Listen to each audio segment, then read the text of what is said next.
Un petit navire qui n'avait jamais navigué, qui n'avait OK, c'est bon, c'est jamais bon. navigué. Ohé, ohé, C'est bon. ohé, ohé, matelot. C'est bon? Ouais, c'est bon, c'était juste le début qu'il fallait, mais c'était pour voir si la synchro était parfaite. Bonjour tout le monde et surtout bonjour à toi, mon Danito. Comment tu vas, mon Dan? Bah, ça va tranquille, hein, préparation pour le major, tu vois bien. Donc ça bosse fort et voilà, sinon ça va bien, tranquillement. Eh ben écoute, déjà, merci d'avoir accepté. Merci à Vita aussi d'avoir répondu rapidement parce que l'échéance arrive du Major pour vous. On y reviendra juste après. On va parler de votre préparation, notamment pour le Major de Copenhague. Est-ce que tu peux nous revenir un petit peu dessus comment ça s'est passé avec l'équipe? Après le RMR, on a pris 9-10 jours de repos. Donc vraiment, moi, j'ai très peu touché à CS. Je pense que les autres aussi, peut-être un peu plus de Faceit, etc. Moi, j'ai touché à CS, entre guillemets, pour préparer la préparation du Major. Ensuite, on a directement volé sur Paris pour faire un bootcamp. Donc au Stade de France, ça faisait un petit moment qu'on n'avait pas fait. La dernière fois que j'ai fait un bootcamp, c'était... Ah non, au Stade de France, c'était en mai, mais on a fait un bootcamp en novembre en fait. Je suis un peu bête, ou octobre, et octobre-novembre. Donc on a fait un petit bootcamp pour le Major, 6 jours, pas trop long. Et là, on est de retour à la maison, 5-6 jours d'entraînement et on part au Major. Voilà. On a vu durant le RMR et même depuis le début de cette année que beaucoup d'équipes avaient délaissé Inferno, pas vous. Ouais, non. Euh, D'ailleurs, c'était même la carte la moins jouée du RMR. Est-ce que tu sais pourquoi? Bon, les gens l'aiment pas trop la nouvelle, alors que je trouve que ça change pas un truc de ouf. Moi, j'adore Inferno, j'ai toujours été une de mes maps préférées. Je crois que Rémi, il avait regardé, je crois que c'est la map, notre meilleure map depuis le début de Vitality. Donc depuis les 5-6 ans, je crois qu'il avait regardé cette stat. Je crois que c'est la meilleure map. Moi, je sais, en tant que lead, c'est une de mes maps préférées. J'adore Inferno. J'adore ce côté un peu mind game de la map où tout le monde sait la jouer, mais c'est un peu mind game à droite à gauche. J'aime beaucoup. Donc ouais, après, je pense que les gens ne l'aiment pas. J'avais entendu des interviews où les gens la délaissaient. Moi, je suis un peu triste que j'ai envie de leur piquer à la gueule, mais je peux pas. Ah, ça va dépendre de tes adversaires, ça, tu verras sur le moment. J'ai beaucoup martelé l'importance des pistoles, on en a beaucoup parlé. Toi aussi, je crois que tu en avais déjà parlé une fois avec nous quand on était avec Jawed, quand on avait fait la Cup Les Espoirs. On sait très bien que le format B1 et MR12 est assez périlleux, notamment avec la perte des pistoles. Est-ce que vous avez abordé une méthode de travail différente par rapport à ça? Non, non, pas spécialement. Dans tous les cas, là, oui, ce qui est important, c'est surtout GR et premier run armé, parce que ça te fait entre guillemets gagner 4-0. Vu que les gens, on va dire, écho souvent au deuxième run pour acheter au troisième, donc on peut facilement être à 4-0 en début de side. Non, non, pas de méthode spécifique de travail pour les GR. Là, je regarde nos stats. Au RMR, on est 57%, c'est correct. Les GR, le problème aujourd'hui, c'est que les gens ils disent travailler mais on les travaille, hein. C'est juste, les GR aujourd'hui, c'est un peu de skill et beaucoup de chance, j'ai l'impression. Donc voilà. Donc on essaye de les travailler, on essaye de faire des nouveaux trucs, réfléchir à des choses, mais ça marche pas tout le temps. Donc voilà, pas de spécificité à ce niveau-là, juste d'en travailler des nouveaux et d'en faire des nouveaux, et essayer de les entraîner dans l'entraînement, hein. Il n'y a pas de méthode, il y a pas de méthode incroyable à ce niveau-là, quoi. Alors toi et ta longue carrière, que pensez-vous à J'ai peu eu peur. près du niveau global des équipes en ce début d'année 2024, à ta réflexion par rapport au niveau des grandes équipes, surtout des équipes T1 évidemment, près à Kato et RMR? Je pense que les équipes s'améliorent de jour en jour. Je pense que tout le monde comprend à quel point l'économie est importante, que les débuts de site sont importants, donc tout le monde travaille un peu ça ces derniers temps. Donc non, le niveau est assez élevé en termes général, donc ça promet un excellent major. Est-ce que pour toi il y a un adversaire plus dangereux que les autres qui serait très chiant Non, à battre pour Vitality? franchement, j'ai jamais eu cette réflexion-là dans ma tête. Même si je me faisais marteler la tête par une équipe, je n'ai jamais pensé comme ça. Que ce soit à l'époque quand j'étais simple joueur ou aujourd'hui depuis que je suis leader. Moi, tu peux jouer n'importe qui, j'en ai un peu rien à foutre. L'adversaire n'est pas spécialement la chose la plus importante. Moi, je me focalise sur nous et voilà. Après, bien sûr que tu as des équipes qui sont plus en forme que d'autres, comme FaZe et Spirit aujourd'hui. Mais les jouer, ça me dérangerait pas. Donc voilà. Pas de spécificité à ce niveau-là. Ouais, on ressent encore la patte du capitaine français. Qu'est-ce que tu penses qui définirait aujourd'hui la plus grande force de l'équipe Vita? Je pense que la plus grande force de l'équipe Vita, c'est que si elle est sur la même longueur d'onde, je pense qu'elle est difficilement arrêtable. Je pense qu'on a un côté où quand tout se met, tout s'emboîte convenablement, je pense qu'on est une des équipes les plus compliquées à jouer de Counter-Strike depuis très très longtemps. Ça a pêché au début d'année, ça a été mieux en RMR. Après, encore une fois, hein, si on me dit qu'on fait un grand major, dans ma tête, Katowice, ça sera un peu dans les oubliettes. Donc voilà, je pense que c'est un peu ça. Je pense que la force de l'équipe, c'est l'équipe en elle-même. Bien sûr qu'on peut parler de Ziwo, on peut parler de Spinks, qui sont un qui a été le meilleur joueur du monde l'année dernière, l'autre cinquième. Mais pour moi, c'est surtout un collectif. Et j'ai toujours essayé de mettre ça en avant. J'ai essayé toujours de travailler de la sorte, en disant même que l'équipe est plus importante qu'un joueur comme Ziwo. Et je pense que dans le sport, ça se reconnaît aussi que l'institution et que le club en lui-même doit être plus fort qu'un simple joueur. Et c'est comme ça qu'on est, ça le dérange pas du tout, bien au contraire. Et je pense que ça a toujours été la force chez Vitality. Quelque part, c'est à la recherche d'un équilibre, l'équilibre parfait. Exactement, exactement. On pourrait, dans tous les cas, même si Ziwo est très fort, on ne pourra pas gagner si les autres ne le sont pas. Donc c'est trouver juste un équilibre entre tout le monde, que tout le monde se plaise, que tout le monde réussisse à performer. Et si c'est le cas, en tout cas, bah, je pense qu'on peut être très très dangereux. Ouais. Si on parle de performance, on peut parler aussi de pression, quelque part. Est-ce que vous avez mis des choses en place pour gérer une potentielle pression que peut avoir un major? Bah, de choses spéciales qu'on met en place, non, c'est un travail de longue haleine qu'on avait déjà travaillé bien évidemment avec Lars dans les autres années, mais qu'on continue aujourd'hui avec Jack. C'est vraiment, au final, un major joue exactement les mêmes équipes. C'est pas parce que, et généralement, le niveau au major est moins bon que dans les autres tournois, parce qu'il y a cette pression. Faut juste, ce qui est encore important et ce qui est très important à rappeler, c'est juste les choses que tu peux contrôler. J'en parle assez souvent, mais il n'y a pas de recette miracle. Il n'y a pas de genre un truc à te mettre dans la tête et ça y est, tu n'as pas de pression. Tout le monde aura de la pression, c'est juste de comment tu vas la gérer.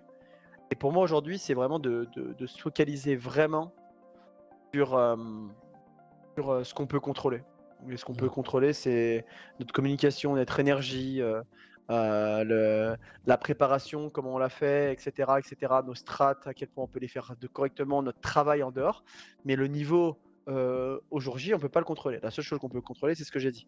Et ça fait partie de ça. Après, le skill, il viendra avec tout ça, quoi, avec le fait d'être proactif, le fait de faire des choses, le fait de créer cette. Parce que des fois, on s'attend un peu si on fait une bonne game, à qu'elle vienne à nous, qu'on ait fait un quadruple kill et ça y est, je me sens bien. Alors que des fois, il faut aller la chercher, la game. Il faut aller chercher. Et c'est ça un peu mentalement qui est pas évident. Avoir le courage aussi de faire des moves dans des moments difficiles et pas rester passif. Parce que déjà, c'est pas notre style de jeu. Et bien souvent, quand les gens jouent passif, ils se font éclater la gueule. Donc voilà, c'est tout ce genre de petites choses qu'il faut répéter au quotidien pour pouvoir être prêt dans les grands rendez-vous. Tu parlais de grands rendez-vous, il y en a certains qui manquent à l'appel. Et parmi ces certains, il y a un de tes anciens coéquipiers, ton ancien coach, et il a failli avoir un de tes futurs anciens coéquipiers, notamment. Oui, parce que Twist n'est pas passé non plus. Donc Falcons, Astralis, les Liquid n'y sont pas. Les Danois, notamment Cadian et Device aussi, n'y sont pas. Alors, Xtaz m'avait donné une réponse, bon, je te la dirai peut-être après, mais est-ce que pour toi, on est sur la fin d'un cycle ou c'est simplement une mauvaise gestion de projet ou peut-être même de pression qui leur a coûté une qualification au Major? Ça dépend pour qui. Je pense qu'on est sur des débats totalement différents. Pour Astralis, oui, pour moi, c'est pas un essoufflement. C'est juste, pour moi, de tous les cas, Blame en tant que leader in-game, ce n'est pas possible. Et je me rappelle, j'ai regardé un petit truc sur HLTV, un article de Nero qui expliquait que cet hiver, Blame F était devenu premier du ladder. Et Face It. Il a écrit textuellement, est-ce que vous voyez Carrigan ou Apex grind Face It pour devenir premier du ladder? Non, ça n'a pas de sens en fait en tant que joueur. Et je sais qu'il est très fort, etc. Mais en tant que leader in-game, tu as d'autres occupations. C'est de mettre tes joueurs au meilleur niveau possible. Et aujourd'hui, c'était pas le cas. Et je pense qu'il y avait un manque de cohérence. On le voit encore une fois. C'est ça que j'aime aujourd'hui, c'est de voir que regarder une line-up comme ça, il y a un firepower immense. Staven, Device, Blamef, Jabi, même Ster qui est très fort. Ça fonctionne pas parce qu'il faut un équilibre dans une équipe. C'est pas parce que tu mets 5 stars que ça y arrivera. Et c'est ça qui est important aujourd'hui de voir à ce niveau-là. Ensuite, Pour Falcon, je pense qu'ils l'ont dit, je pense qu'ils ont fait un trop bon résultat à Katowice. Il leur a au final donné peut-être un peu trop de.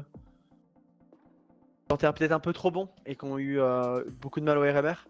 Ça m'a fait beaucoup de mal, j'aurais même envoyé des messages parce que même s'ils nous ont quittés, même si ça fait mal qu'ils soient partis, franchement, je souhaite même pas ça à mon pire ennemi parce que c'est vraiment c'est beaucoup de tristesse et de ne pas participer à un Major et de ne pas se qualifier. Donc voilà, et après Liquid, ils n'ont pas montré un niveau exceptionnel depuis longtemps. Je pense que tout le monde était un peu worried. Et au final, bah, ça s'est pas très bien passé pour eux. Je pense qu'aussi, ils ont des très grands joueurs. Et ils n'ont pas encore trouvé l'alchimie correcte. Donc à voir comment ça va se passer dans les prochains temps. Le Major débute bientôt pour vous. Comment tu te sens d'un point de vue personnel à l'approche de cette échéance? Bon, en fait, plutôt cool. On va pas se mentir, plutôt cool. Même hier, je me suis un peu remind que c'est vrai que le Major est très bientôt dans une petite semaine. J'avais pas l'impression en fait, j'étais dans ma focalisé sur les pracs, focalisé sur ma vie, mais pas spécialement hyper focus sur le Major et je trouve que c'est bon signe. J'ai pas besoin d'être trop focus dans ma tête aujourd'hui à me mettre une pression inutile à ce niveau-là. Donc je me sens bien, les entraînements se passent bien, on s'entraîne. J'aime beaucoup la façon dont on s'entraîne. Je pense qu'on avait loupé un peu, comme j'avais dit sur Vacarme, on avait loupé un peu notre façon de nous entraîner au début d'année. Je pense qu'avant le RMR, on a fait vraiment de bons entraînements et je pense qu'on est à peu près sur la même lancée. Donc ça fait vraiment plaisir tout ça et on bosse dur chaque jour pour être au meilleur de notre niveau. Donc espérons que ça paye au Major. Après je suis pas devin, mais j'espère vraiment et j'aime beaucoup, j'aime beaucoup ce qui se passe. Donc on verra bien. Et comment sens-tu l'équipe avec cette Bah, app? au même niveau, je niveau la sens bien. Le bootcamp a été productif, les joueurs sont forts. On est tous motivés, on a tous envie de faire un back-to-back, etc. Ou un back tout simplement. Parce qu'il y en a deux, même trois dans l'équipe qui l'ont pas gagné. Donc je pense que ça pourrait être. Je pense que tout le monde est motivé, tout le monde se rend compte, potentiellement, surtout pour Char et William, que c'est la première fois de leur carrière qu'ils ont peut-être autant de chances de gagner un major. Donc on verra bien sur le moment T. Sans se mettre de pression encore une fois. On sait qu'on est dans les favoris, mais ce qui est important, c'est pas de se dire qu'on est les favoris et qu'on peut gagner le major. Le plus important, c'est de se focaliser match par match, euh, avoir, avoir contre nos adversaires et pas se croire déjà en playoff ou quoi. C'est juste de prendre match par match, aller dans un power step au playoff, puis match par match dans les playoffs. Voilà. Donc je pense qu'on se sent bien et maintenant à nous de gérer ça aujourd'hui. Alors, je sais plus qui disait ça, mais il y avait une phrase qui disait le jour du match, tu es au niveau de. Tu te rabaisses au niveau de ton entraînement. Donc, Non, on- bullshit ça. t'es bullshit. Je sais pas qui a dit ça, mais c'est une énorme connerie ça. Eh Je ben, pense que. Désolé pour lui, je sais pas si tu te rappelles, tu me le diras. Mais non, sur CS, en fait, le problème c'est que j'ai vu des équipes gagner tous leurs pracs, etc. et arriver et crumble complètement.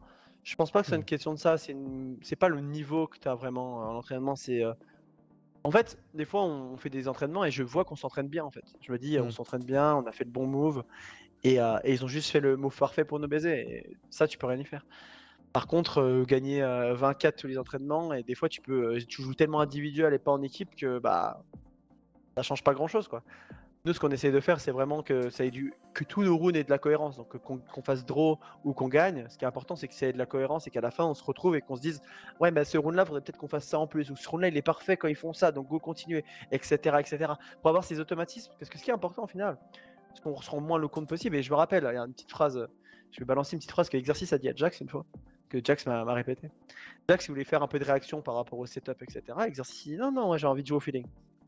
Ok, ton feeling, c'est cool. Même, alors, j'ai 27 fois l'expérience d'exercice et je joue au feeling un petit peu, mais la base de mon jeu n'est pas sur du feeling. La base de mon jeu est sur du travail, des choses que j'ai déjà répétées plein de fois, où je sais comment réagir.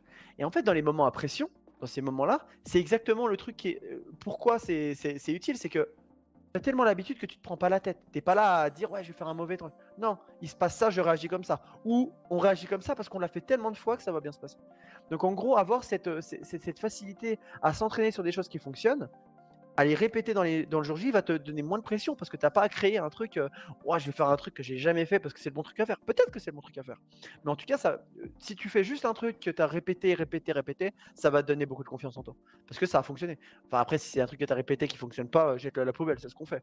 Mais en tout cas, je pense que ce côté un peu de travail à ce niveau-là, c'est super important. Enfin, en tout cas pour moi, et je le vois dans toutes mes équipes, dès qu'il y a ce travail un petit peu tu sais, de refaire des choses journalières, bah, au final, ça devient une habitude. Et quand ça devient une habitude, bah, au moins, tu n'as pas de pression à faire dans ce move. C'est juste, bah, écoute, tu sais, même tu vas reprendre le mid, bah, tu sais exactement comment tu vas reprendre le mid. Tu n'as pas besoin de te réfléchir, est-ce que mon pote, il a ça, il a ça, est-ce que je dois piquer ici? Non, tu sais, boum, des règles. Et c'est comme ça que je vois la chose, moi. Ah, c'était une belle leçon. Je sais pas si tu t'adressais à moi directement, mais en tout cas, je l'ai pris. Je m'adresse à tout le monde. Je m'adresse à tout le monde. Même par exemple, bah, j'ai donné l'exemple d'exercice, mais je pense que c'est aussi Oui. une façon de faire pour ces jeunes joueurs qui ont un certain niveau en termes général, qui sont vraiment pas loin de se qualifier au majeur, mais dans ces moments à pression où c'est compliqué. Et c'est normal que ce soit compliqué, mais je pense que si tu ajoutes ces choses un peu plus que tu as l'habitude de faire, etc., je pense que ça te donne beaucoup de confiance en toi, tout simplement. En parlant de confiance, elle se gagne de plusieurs manières. Et là, je vais reprendre un peu le contenu que vous avez fait, qui est disponible sur. Alors, je fais une petite publicité pour la chaîne YouTube Vitality. Vous avez fait quand même un super contenu où on vous voit tous ensemble, réunis, full sourire. Vous allez faire des activités. Qu'est-ce que ça te fait de te retrouver dans un autre cadre comme ça avec tous tes coéquipiers? Bah, pour moi, c'est important. Super important de voir ses coéquipiers dans dans un autre contexte. Dans tous les cas, il n'y a pas besoin d'être ami avec tes coéquipiers pour gagner. Mais en tout cas, si tu peux être assez proche, c'est beaucoup plus facile de travailler ensemble. Je sais que des fois, bah, par exemple, in-game, par exemple, avec Char, des fois c'est plus compliqué parce que je suis très pushy et lui, il l'est un peu moins, donc c'est un peu plus compliqué. Mais comme on s'entend super bien en dehors du jeu, et ben en fait, notre communication, elle est hyper simple en fait. On va parler honnêtement à l'un à l'autre et on va se dire, écoute, c'est bien ou c'est pas bien, ou ouais, il faudrait qu'on fasse ça, etc. Et au final, on se comprend parce qu'on n'est même pas énervés les uns envers les autres. Et pour moi, ça crée une certaine alchimie. On a fait voilà, on a fait, comme tu dis, on a fait des activités, avec des choses très hautes et j'ai le vertige, donc autant te dire que j'ai rien fait du tout. Je ne peux pas, c'est vraiment hors de ma portée. Mais en tout cas, oui, on essaie de faire ça assez souvent, d'avoir ces petits trucs entre nous, des escapes, même aller boire un verre, aller au resto, vivre des moments un peu plus ensemble, en dehors du jeu pour être encore plus proche et encore plus se comprendre et même à créer en fait. En fait, ce qui est cool, c'est aussi créer ces moments pour pouvoir discuter. Des fois, tu as des choses à dire, des fois, pour échanger sur le jeu, échanger dans la vie, etc. Et je pense que moi, en tout cas, ce que je ressens depuis que je suis capitaine, c'est quelque chose que j'ai vraiment à cœur de faire et pour créer cette alchimie qui potentiellement fonctionnera par la suite. D'extérieur, ça se voit que vous êtes vraiment bien. Il y a une communication. Alors après, c'est toujours les images que l'on a, tu vois. Bien sûr. C'est pas tout le contenu, mais c'est vrai que c'est quand même assez plaisant. C'est quand même assez plaisant de vous voir unis, alors que au final, vous avez énormément changé de roster depuis le départ. Bien sûr. Voilà, là, on rappelle quand même qu'il y avait l'ère danoise. Cette fois-ci, il n'y en a plus un seul qui est là. Ça a complètement changé. Allez hop. Et là, tout de suite, vous avez quand même réussi à créer une alchimie. Maintenant, place à toi, puisque on va pas se mentir, on parlait de longue carrière tout à l'heure. Voici un nouveau major qui se présente à toi. Tu en as déjà 2 dans les pattes. Dont un en tant que capitaine, ça va être potentiellement donc ton 3e major, 2 fois en tant que capitana en back-to-back. Est-ce que tu te laisserais pousser la moustache pendant 6 mois si jamais tu remportes le major de Copenhague?